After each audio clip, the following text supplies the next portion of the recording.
Vamos, irmãos, abrir as nossas Bíblias no livro do Apocalipse, no capítulo 3.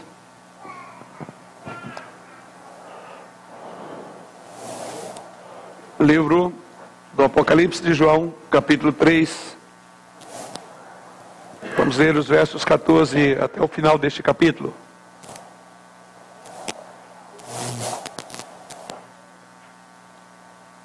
Apocalipse, capítulo 3, a partir do verso 14. Assim nos diz o Senhor através da sua palavra. Ao anjo da igreja em Laodiceia escreve: Estas coisas diz o Amém, a testemunha fiel e verdadeira, o princípio da criação de Deus. Conheço as tuas obras, que nem és frio nem quente. Quem dera fosses frio ou quente. Assim, porque és morno e nem és quente nem frio, estou a ponto de vomitar-te da minha boca. Pois dizes: estou rico e abastado, e não preciso de coisa alguma, e nem sabes que tu és infeliz, sim, miserável, pobre, cego e nu. Aconselho-te que de mim compres ouro refinado pelo fogo, para te enriqueceres, vestiduras brancas para te vestires, a fim de que não sejam manifestas a vergonha da tua nudez, e colírio para ungires os olhos, a fim de que vejas. Eu repreendo e disciplino a quantos amo. Sê, pois, zeloso e arrepende-te. Eis que estou à porta e bato. Se alguém ouvir a minha voz e abrir a porta, entrarei em sua casa e cearei com ele e ele comigo. Ao vencedor dar-lhe-ei sentar-se comigo no meu trono, assim como também eu venci e me sentei com meu Pai no seu trono. Quem tem ouvidos, ouça o que o Espírito diz às igrejas. Que o Senhor nos conduza por meio desta passagem, nesta noite, para a compreensão e ao mesmo tempo para encorajamento e alerta aos nossos corações.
Vamos orar. Senhor, pedimos a Tua direção nesta hora, quando temos nossos ouvidos atentos para ouvir a Tua doce voz falando ao nosso coração. Suplicamos-te que abras também o ouvido do entendimento espiritual, dando-nos clareza e a percepção clara da verdade da Tua palavra, para que ela venha produzir os frutos para o qual foi escrita e designada para nós nesta noite. Em Jesus assim oramos. Amém. De todas as cartas às igrejas da Ásia, essa é uma das cartas mais severas. Estamos chegando aqui à última carta, a sétima igreja, a qual Jesus Cristo endereça. Jesus Cristo, nessa carta, os irmãos podem perceber, ele não faz aqui nenhum tipo de elogio à igreja de Laodiceia. A única coisa boa, podemos assim dizer, de Laodiceia, era a opinião que a igreja tinha sobre si mesma. E ainda assim, conforme vemos na linguagem de Jesus Cristo, uma opinião completamente falsa. A cidade de Laodiceia foi fundada em 250 antes de Jesus Cristo por Antíoco da Síria. A cidade era uma cidade extremamente importante, tendo em vista a sua boa localização geográfica, e ficava a cidade de Laodiceia no meio das grandes rotas comerciais. Era uma cidade rica e extremamente opulenta. Um comentarista chamado William Hendricks diz que Laodiceia era o lar dos milionários. Na cidade havia teatros, um estádio e um ginásio equipado com banhos.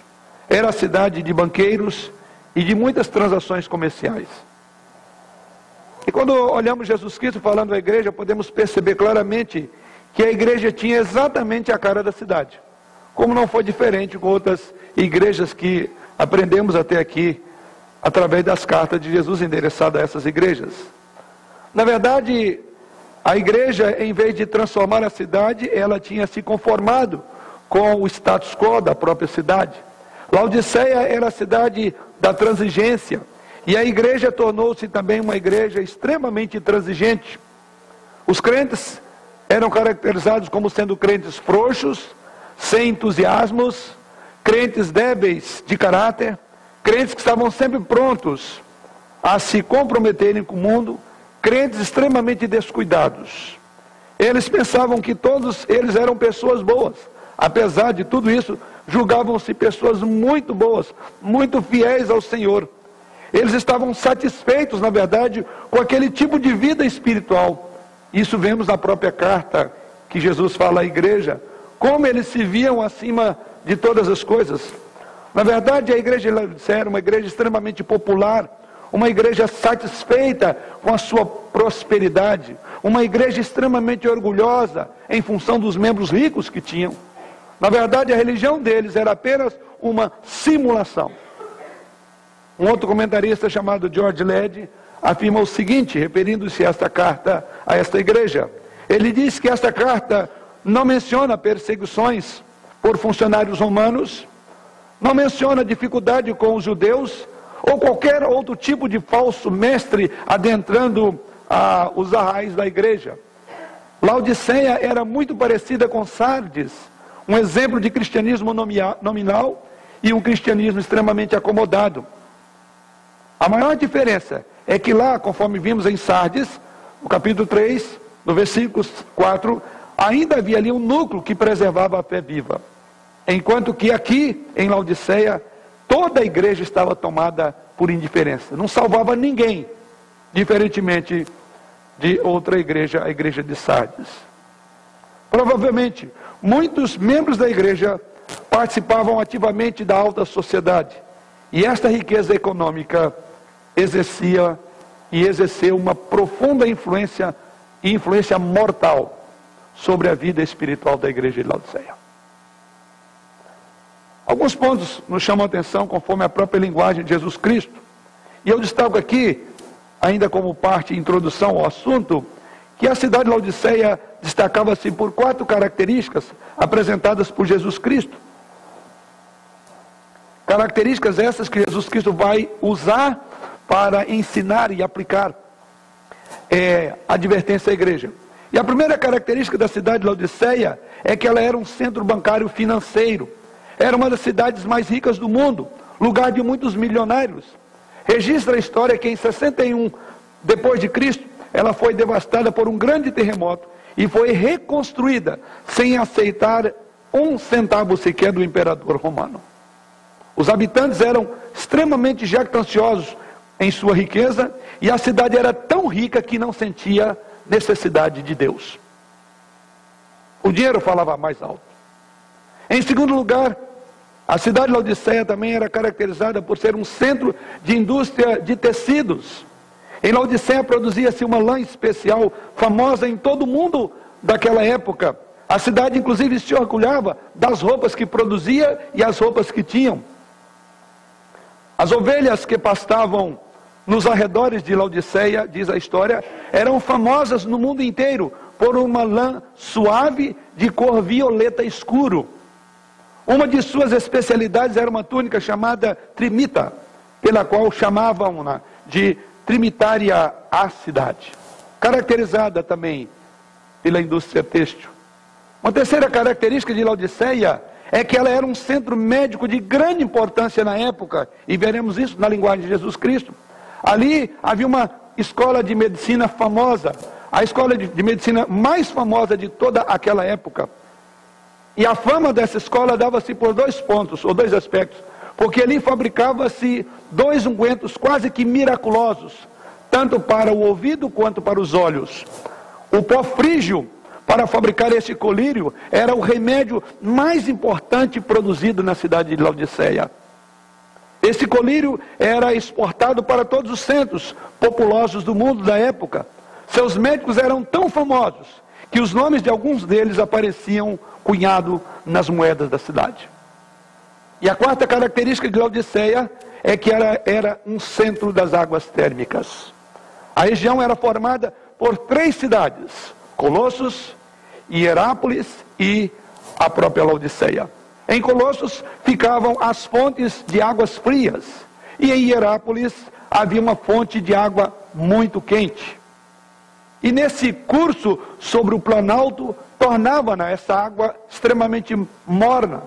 E nessa condição ali, naquela altura, fluía dos rochedos fronteiros a Laodiceia. Então eram águas mornas. Tanto as águas quentes de Hierápolis, como as águas frias de Colossos, eram terapêuticas. Mas as águas mornas de Laodiceia eram intragáveis. Jesus vai falar sobre isso. E a igreja estava exatamente nesse campo aí. Semelhante às águas que banhavam a cidade, era também a igreja. Esse é o contexto histórico, para nós entendermos por que Jesus Cristo fala como fala. Mas vamos pensar agora, vamos ver como Jesus fala à igreja. E a primeira coisa que Jesus Cristo faz, da mesma forma como fez em outras ocasiões, escrevendo a outras igrejas, a primeira coisa que vemos aqui aos olhos é o diagnóstico que Jesus Cristo faz desta igreja. Na verdade, Laodiceia era uma igreja que tinha perdido todo o fervor espiritual. E aqui Jesus Cristo convoca essa igreja a um urgente fervor espiritual. É o tema desta carta. A necessidade de ter fervor porque havia perdido. Assim como as suas águas se tornaram mornos. E a primeira coisa que Jesus Cristo coloca aqui, o que ele faz é diagnosticar o problema daquela igreja. Jesus Cristo que está no meio dos candeeiros, anda no meio dos candeeiros conforme vemos. Aquele Cristo que sonda a igreja de Laodiceia, ele chega ao seguinte diagnóstico da igreja. Primeiramente ele diz, essa igreja perdeu completamente o seu vigor. Isso está nos versos 16, 17. Essa igreja, como diz o verso 17 e 18, perdeu também os seus valores. Julgava-se rica e ela era pobre. A igreja perdeu a sua visão, apesar de ter um colírio tão famoso, mas ela era cega. E a igreja perdeu a sua vestidura, embora produzia uma lã tão especial, mas eles eram nus, estavam nus. É assim que Jesus Cristo diagnostica a igreja. A vida religiosa da igreja de Laodiceia era frouxa, era uma vida anêmica, era como uma catarata morta. Parecia que esses membros da igreja tinham se tornado como as águas que banhavam a sua região. Eles eram tão mornos quanto as águas. E assim Jesus Cristo faz o diagnóstico. E a primeira coisa que Jesus Cristo faz nesse diagnóstico é que ele identifica na igreja que faltava àquela igreja fervor espiritual. Veja o que ele diz no versículo de número 15: conheço as tuas obras, que nem és frio nem quente. Quem dera fosses frio ou quente. O diagnóstico de Jesus Cristo, a igreja não passava por esse crivo, porque ela havia perdido o fervor espiritual. Na vida, há 3 temperaturas espirituais. Há um coração ardente, conforme lemos lá em Lucas capítulo 24, verso 32, que trata ali dos discípulos a caminho de Emaús. E o texto sagrado diz lá que enquanto eles caminhavam com Jesus Cristo, ardia-lhes o coração. Então há um coração que é apaixonado, que arde pelo Senhor Jesus, como daqueles irmãos ali, aqueles discípulos a caminho de Emaús. A Bíblia também fala de outro tipo de coração, que é um coração completamente frio, registrado nas palavras de Jesus Cristo em Mateus 24, verso 12, quando ele fala ali que nos últimos tempos o amor de muitos se esfriará. E um coração morno, conforme descreve o texto que lemos nesta noite, nem és frio nem quente, mas és morno. É aqui onde nós paramos. É importante observar que nada informa nesse texto sagrado sobre tentação, sobre perseguição, sobre negação, apostasia ou abalos nesta igreja. Porque a igreja era morna. O problema da igreja de Laodiceia não era um problema teológico nem um problema moral, conforme vimos em outras igrejas. Não havia nessa igreja falsos mestres, não se fala de heresias, não havia pecado de moralidade, não havia pecados de engano na igreja de Colossos. Não há nesta menção, na igreja de Laodiceia, melhor dizendo, não há na carta qualquer menção de hereges, de malfeitores ou de perseguidores, como vimos em outras cartas. O que faltava à igreja era fervor espiritual. A vida espiritual da igreja era morna, era indefinível, era uma vida apática, indiferente, nauseante para Jesus Cristo, conforme ele mesmo coloca. A igreja era extremamente acomodada. O problema da igreja não era heresia, mas apatia. Apatia. Irmãos, não há dúvida que o nosso fogo espiritual íntimo precisa ser constantemente mexido, por assim dizer, as brasas, para não enfraquecermos ou morrer, como estava acontecendo com a igreja aqui. O braseiro deve ser sempre cutucado, por assim dizer, alimentado, soprado. É preciso de haver um despertamento. Há muitos que fogem do fervor com medo do fanatismo, mas fervor não é o mesmo que fanatismo. Aliás, no fanatismo também não há qualquer algo incandescente. Fanatismo, podemos dizer que é um fervor irracional, estúpido, sem sentido, sem base teológica. Mas na verdade o que vemos aqui é que precisava de haver um fervor espiritual. Jonathan Edwards, ele afirma, ele disse que precisamos ter luz na mente e fogo no coração. A verdade de Deus é lógica, mas também é fogo. Ela encandece o nosso coração. Muitos crentes têm mesmo medo do entusiasmo, mas entusiasmo é a parte essencial do cristianismo. Não podemos ter medo das emoções, e sim do emocionalismo. Como vai o seu coração? Ele encandece pelo Senhor, ou ele encontra-se como as águas mornas dessa cidade de Laodiceia, ou semelhante aos membros de Laodiceia? É o grande chamamento para mim e para você essa noite. Como vai a sua paixão, o seu desejo pelo Senhor? Como vai o seu coração? Mas em segundo lugar, Jesus Cristo não só fala dessa falta de fervor, mas no diagnóstico de Jesus Cristo, ele também identifica que um crente morno é pior do que um incrédulo frio. Veja o que ele diz no versículo de número 15: conheço as tuas obras, que nem és frio nem quente. Quem dera fosses frio ou quente. Assim, porque és morno e nem és quente nem frio, estou a ponto de vomitar-te da minha boca. O autor chamado Friedrich Henneck diz que o contraste aqui é como o contraste feito entre as águas quentes medicinais de Herápolis e as águas frias, puras de Colossos. Dessa forma, diz o autor, a igreja em Laodiceia não estava oferecendo nem refrigério para os cansados espiritualmente, e muito menos cura para os doentes espirituais. Nem quente, nem frio. Era totalmente ineficaz. E assim era desagradável ao Senhor Jesus, como ele próprio revela numa linguagem forte, falando que causava náusea, vômito. É melhor ser frígido do que tépido ou morno. E mais honroso, como alguém já disse, é mais honroso ser ateu declarado do que ser um membro incrédulo em uma igreja evangélica. Diz o autor chamado Arthur Blomfield. Charles Erdman diz que a religião tépida provoca náuseas. A queixa de Jesus contra os fariseus era contra a hipocrisia deles.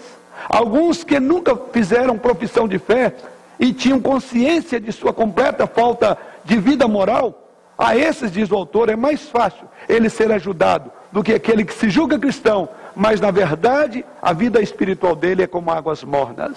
A indiferença espiritual, conclui este autor, é o pior momento na vida de alguém. É pior do que a frieza declarada. O momento mais solene na vida de um crente é quando ele chega nesse meio termo. Tão sério que é uma das cartas mais duras do Apocalipse, é a carta à igreja de Laodiceia. Não havia nada que incomodava essa igreja. Não havia forças externas lutando contra a igreja. Não havia forças internas. Não havia problemas no sentido de teológicos, imoralidade. Era a acomodação, a apatia, a indiferença. O que vemos aqui é que a autossatisfação também é uma grande tragédia na vida de um crente ou de uma igreja. E a igreja de Laodiceia era exatamente assim. Ela dizia, conforme vemos no texto, não preciso de coisa alguma. A igreja de Laodiceia era morna em seu amor a Jesus Cristo. Ela amava, sim, o dinheiro, o poder, o status. O amor ao dinheiro traz trouxe uma falsa esperança à vida da igreja, uma falsa autossatisfação. E a igreja não tinha consciência de sua condição espiritual. Tanto é que foi necessário que Jesus Cristo abrisse os olhos para uma igreja que tinha o melhor colírio. Para uma cidade que se orgulhava de enxergar muito bem, de ter tratamento para a falta de visão. Mas essa igreja não tinha visão de Jesus Cristo. Conforme veremos, ele chama de cega. Sim, a igreja de Laodiceia enfrentou a tragédia de não ser o que se projetou ser, e de ser o que nunca imaginaria que ela seria. Conforme diz o versículo 17, Jesus Cristo diz que ela era miserável, pobre, cega e nua. Era uma igreja que sentia orgulho do seu ouro, de suas roupas e de seu colírio, conforme vimos o próprio contexto. Mas na verdade, ao contrário de tudo isso que ela julgava ter, Jesus Cristo chama de pobre, nua e cega. Na verdade, o que Jesus Cristo diz é que a congregação de Laodiceia fervilhava de frequentadores presunçosos, de pessoas que não eram crentes, estavam dentro da igreja, muitos deles. E é por isso que eles dizem no verso 17, pois dizes, estou rico e abastado, e não preciso de coisa alguma. Veja o orgulho, veja a presunção desta igreja. Os crentes, eles se julgavam ricos, abastados, e não precisavam de coisa alguma. Esses crentes eram crentes que frequentavam as altas rodas da sociedade, eram extremamente influentes na cidade de Laodiceia. A cidade, conforme vimos, era um poderoso centro médico, bancário e comercial. O que vemos aqui é que a igreja de Laodiceia era orgulhosa, e o seu orgulho era contagioso, contagiante. Os cristãos contraíram a epidemia da soberba. É o que vemos no coração dessa igreja. O espírito de complacência insinuou-se na igreja e completamente foi corrompido. Os membros da igreja tornaram-se convencidos e vaidosos. E mal sabiam eles que no diagnóstico do Senhor, nada daquilo era verdade. Eles achavam que estavam indo maravilhosamente bem. Veja, a alta realização, o alto conceito que tinha. Não precisamos de nada, somos bons demais. Se achavam perfeitos, estavam bem felizes com a vidinha religiosa que tinha. Mas Jesus Cristo teve que acusar esses crentes. E Jesus Cristo os acusa de cego, mendigo e nu. Afirmações fortes. E por que Jesus Cristo chama essas pessoas de cegas, mendigos e nuas? Mendigos sim, porque apesar de seus bancos, eles não tinha a graça soberana de Deus. Cristo diz que eles eram cegos, porque apesar de ter o melhor colírio, eles não eram capazes de enxergar a sua própria mediocridade cristã, o seu entrave espiritual. Eram mendigos porque não tinham maneira para comprar o perdão, nus porque não tinham roupas adequadas para comparecerem-se diante de Deus, como compareceram os nossos pais Adão e Eva depois da queda. Eram inadequados aos olhos de Deus. E eram também cegos, que é outra afirmação, acusação que Jesus Cristo faz. Cegos porque não conseguiam enxergar a pobreza espiritual em que se encontravam. Mas, em quarto lugar, Jesus Cristo revela que um crente morno, em vez de ser o seu prazer, provoca-lhe náusea. Jesus Cristo então diz: estou a ponto, no final do verso 16, de vomitar-te da minha boca. Naturalmente você só vomita o que engoliu ou o que ingeriu. Você só joga para fora o que está dentro. E é nesse contexto que a igreja de Laodiceia é colocada. Ou seja, ela era realmente de Cristo. Mas em vez de dar alegria, ela provocava, conforme Jesus Cristo coloca aí, náuseas. Ou seja, uma religião morna provoca náusea em Jesus Cristo. Jesus Cristo tinha muito mais esperança, certamente, nos publicanos e pecadores de sua época, do que esses orgulhosos. Aqui, como os orgulhosos fariseus de sua época.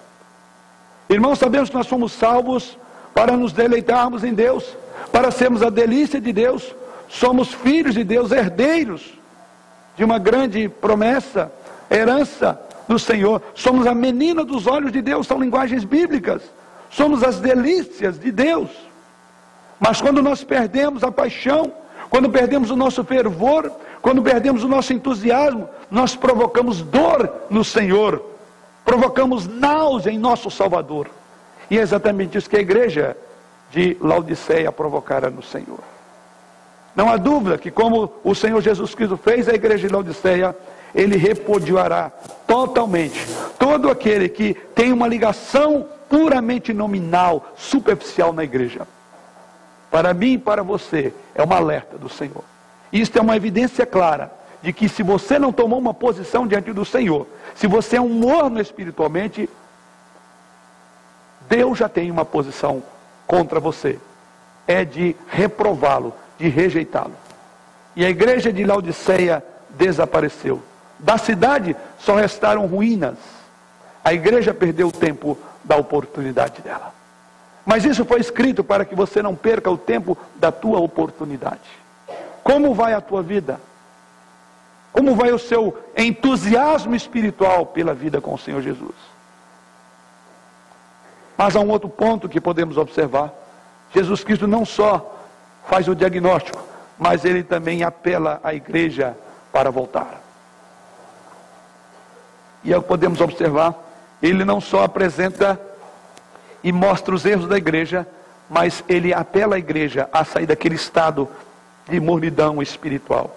E o que vemos aí no verso 18 é isto: aconselho-te que de mim compres ouro refinado, pelo fogo para te enriqueceres, vestiduras brancas para te vestires, a fim de que não seja manifesta a vergonha da tua nudez, e colírio para ungires os olhos, a fim de que vejas.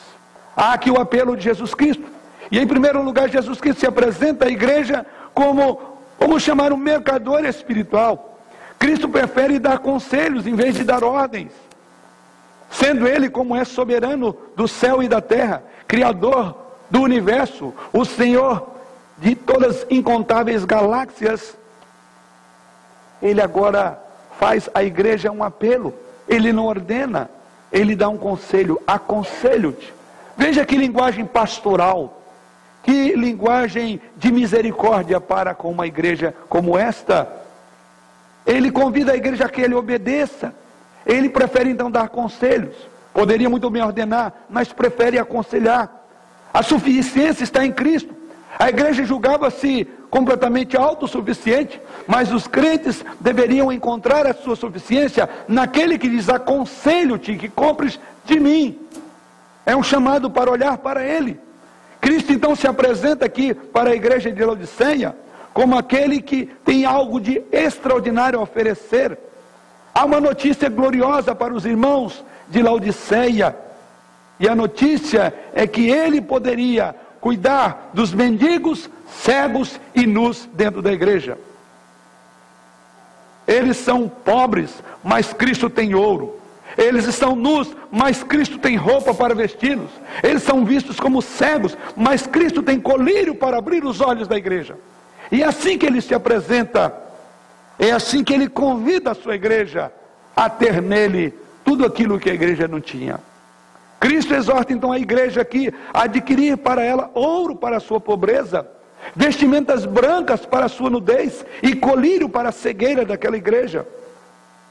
A preciosa mercadoria que Jesus Cristo oferece, ela é vital. É o ouro que Cristo tem, que é o reino dos céus. A roupa que Cristo oferece são vistos nas Escrituras como vestes de justiça, vestes de santidade, que sem a qual ninguém verá o Senhor. E Ele oferece isso aqui. Jesus Cristo oferece mais colírio para abrir os olhos daqueles que estavam cegos, sem discernimento. Cristo está conclamando os crentes a não confiarem em seus bancos, em suas fábricas, em sua medicina. Ele chama a Ele próprio, a si mesmo. Só Jesus Cristo pode enriquecer em nossa pobreza.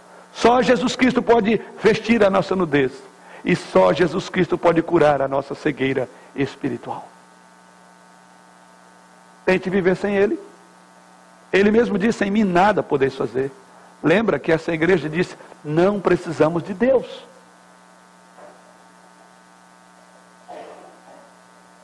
E Jesus Cristo diz: sem mim vocês não são nada.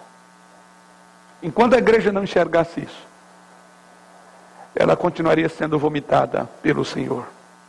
Mas há um outro aspecto que Jesus Cristo coloca aqui. Ele chama a igreja também a uma mudança de vida. Aqui ele oferece a promessa da graça, e havia necessidade da igreja tomar uma posição.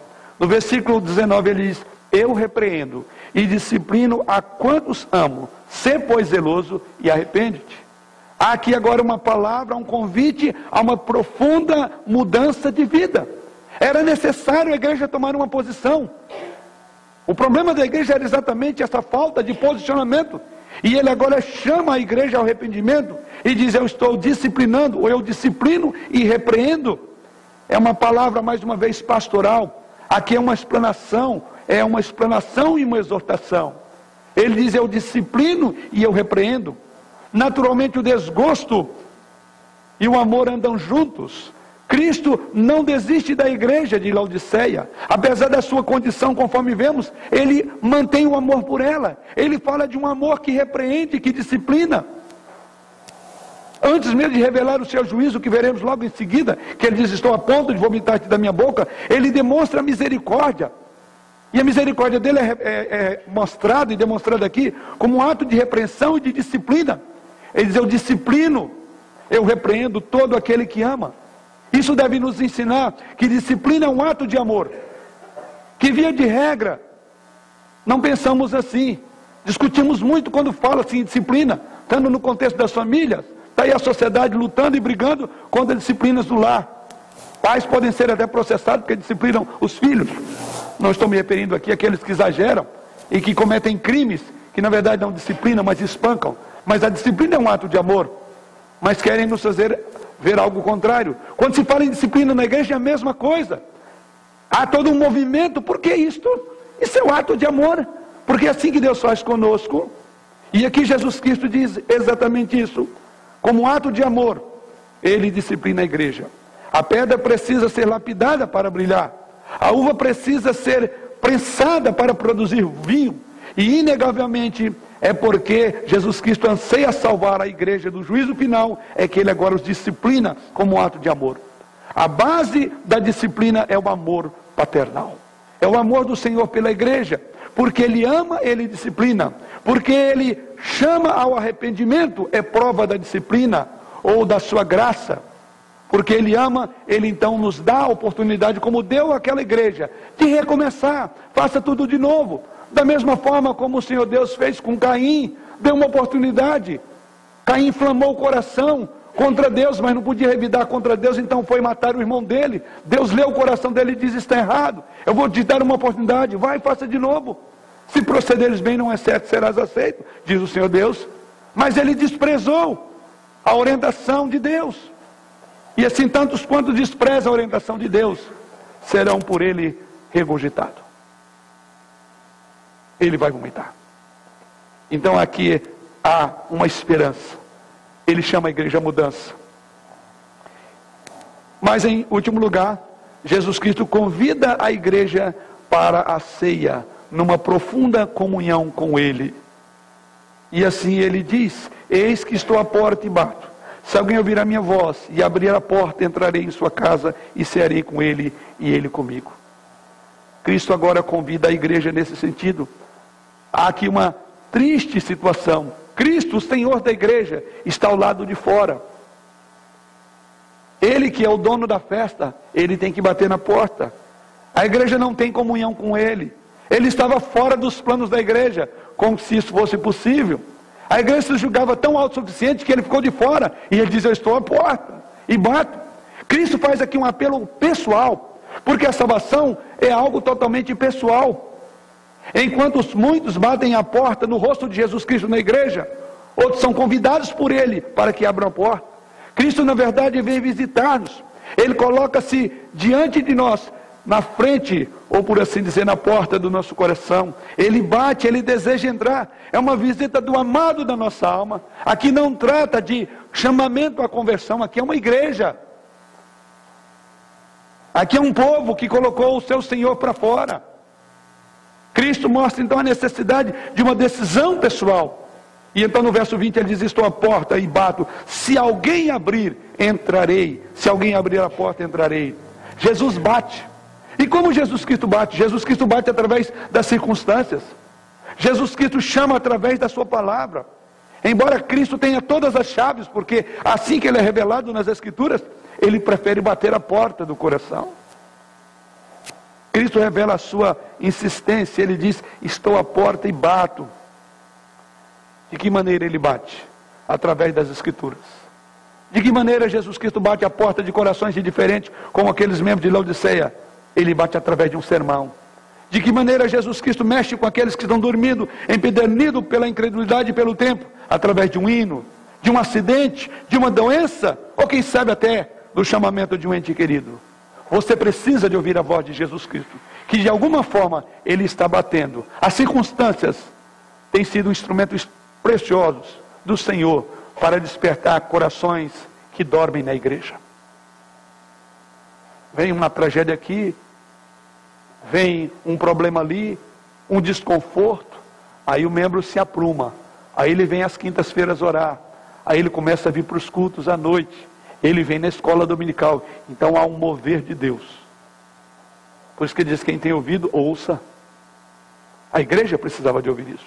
O convite aqui de Jesus Cristo é para um relacionamento pessoal com ele, aquilo que a igreja tinha deixado de ter com ele, porque a igreja relacionava-se com outras coisas, menos com o Senhor dela.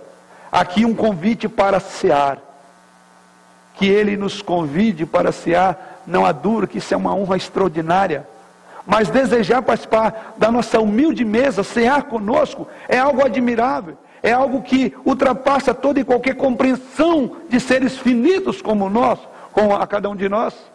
O hóspede aqui, na verdade, transforma-se num grande anfitrião. Ele é o Senhor. Não somos dignos de que ele fique debaixo do nosso teto. E ele ainda assim vai sentar-se à mesa. Somos convidados para o banquete do casamento do Cordeiro. E assim vem a promessa final. E a promessa dele tem como base a pessoa dele. No versículo 14, ele se apresenta como um amém, como uma testemunha fiel e verdadeira. Então essa promessa, primeiramente, revela que Jesus Cristo tem competência para fazer a promessa. É aquele que tem poder para levá-la a cabo. Ele é, conforme diz o verso 14, ele é o amém. Ele é a testemunha fiel e verdadeira. Ou seja, para uma igreja marcada pelo ceticismo, para uma igreja marcada pela incredulidade, pela tolerância, pela lassidão, Jesus Cristo se apresenta como um amém. Ou seja, ele é a verdade ele fala a verdade, ele dá testemunho da verdade. Um comentarista chamado Adolf Folt corretamente afirma o seguinte: Deus não apenas jura, diz o autor, ele próprio é o juramento. Entre ele e a sua palavra simplesmente não se pode meter nenhuma cunha, porque nele não existe um entre.